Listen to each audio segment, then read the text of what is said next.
호갱을 안 당한다는 가정하에 가장 싼 곳은 가 되겠죠. 가장 또 비싼 곳은 사랑하는 몹TV 구독자 여러분, 몹PD입니다. 유하 핸드폰 싸게 사기, 핸드폰 잘 알고 사기 3편입니다. 이번 편에는 왜 사는 곳마다 가격이 다른 것인지, 몹PD가 많이 버는 곳이 할인을 많이 해준다고 하는데 어디가 많이 벌고 왜 많이 버는지에 대해서 설명을 한번 해보겠습니다. 이번 내용은 고급자 코스의 내용이기 때문에 1, 2편을 보고 오시는 것이 이해가 쉬우실 겁니다. 자, 일단 핸드폰을 살 수 있는 채널에 대해서 분류를 한번 해보겠습니다. 먼저 대리점, 판매점, 온라인, 그리고 법인, 전략, 크게 이 정도가 되겠습니다. 대리점은 각 통신사에 간판을 달고 있는 해당 통신사의 물건만 팔 수 있는 오프라인 매장이고요. 판매점은 모든 통신사의 물건을 받아서 파는 오프라인 매장입니다. 온라인은 오픈마켓, 쇼핑몰, 공동구매 카페, 폐쇄몰 이 정도가 되겠고요. 법인은 하이마트, 삼성 디지털 프라자, 그리고 기업 대 기업으로 계약을 맺고 판매를 하는 임직원 판매, 그리고 전략은 일단 내방, 밴드, 성지 이런 식으로 표현을 한번 해볼게요. 이러한 채널들은 모두 리베이트가 다릅니다. 똑같은 기기와 요금제를 팔아도 벌어들이는 리베이트가 달라요. 그래서 할인해주는 금액이 다를 수밖에 없습니다. 제가 앞에 오프라인 매장들은 일부러 호갱을 잡으려고만 하는 나쁜 곳으로 오해를 할 수가 있는데 그렇게 판매를 할 수밖에 없어요. 이 소매 매장들이 리베이트가 가장 적다고 보면 됩니다.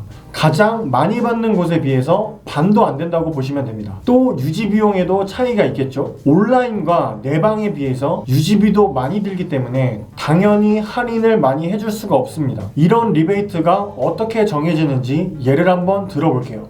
한 대를 팔면 기본 리베이트는 예를 들어서 10만원씩 동일해요. 근데 거기에 추가로 예산이란 게 실립니다. 각 지역본부 예산, 본사 예산이 추가된다고 보시면 됩니다. 자, 근데 본사에서 언제, 왜 그 예산을 투입을 할까요? 이게 통신사별로 다 특징이 있습니다. 일단 SK는 MS를 가장 중요하게 생각합니다. MS라는 건 마켓 쉐어라고 하고요. 지금 통신시장이 5대 3대 2로 분포되어 있는데 이 비율이 조금이라도 무너지게 되면 다시 비율을 맞추기 위해 예산을 쓰는 거예요. KT는 KPI라고 해서 직원평가를 중요시하는데 이 KT는 임원진들이 전부 다 계약직이에요. 그러니까 승진을 하기 위해서 KPI를 잘 받기 위해서 자기들끼리 안에서 싸우는 거예요. 자기가 담당하는 지역구가 건수가 많이 나와야 하기 때문에 그걸 기준으로 예산이 많이 실려요. 그런데 연말에는 이 KPI 평가가 다 끝났기 때문에 KT는 예산이 안 씁니다. 쓸 이유가 없어요. 지금 KT는 회장이 바뀌었죠? 그리고 아마 첫 평가가 곧 다가올 STNT가 될 거예요. 아마 어마무시할 겁니다. U+는 잘 모르겠어요. 그냥 모르겠어요. KT하고 SK를 따라가는 경향이 있고 같은 LG 계열사니까 LG 기기 재고 처리할 때 이 정도 특징이 있는 것 같아요. 이러한 예산들이 어느 채널에 실리느냐, 이 MS나 KPI는 다른 통신사에서 나의 통신사로 땡겨오는 번호 이동만 해당되기 때문에 일단 대리점은 절대 안 실려요. 이 대리점을 방문하는 고객은 이미 확정된 내 고객들이에요. 기병 고객이 많은 대리점은 예산을 실을 필요가 없어요. 자, 여기서 5G 기변은 정책 좋던데요? 라고 하시는 분들이 분명히 있을 거예요. 여러분들이 지금 사는 5G 기변은 기기 변경이 아니에요. 정확히는 전환 신규입니다. LTE에서 5G로 가는 전환 신규이기 때문에 번호 이동과 같은 정책과 예산을 실을 수가 있는 거예요. 한번 5G에서 5G로 기기 변경을 해보세요. 그러면은 그 정책이 절대 나오지 않습니다. 자, 그럼 어디에 예산이 투입될까요? 사람들이 많이 사는 곳이겠죠. 일단 법인은 쉽게 접근할 수가 없기 때문에 제외하고 온라인 업체와 이 전략적으로 운영되는 내방처들이 건수가 많이 나오고 예산을 투입했을 때 효율이 많이 나기 때문에 이쪽이 리베이트가 크고 리베이트가 크기 때문에 추가한 지원금을 넘어선 큰 할인을 해줄 수가 있는 겁니다. 이 두 개는 유지 비용의 차이인데요. 아무래도 온라인 업체가 내방처보다 더 유지 비용이 크겠죠. 광고비라는 부분이 더 크게 작용하니까요.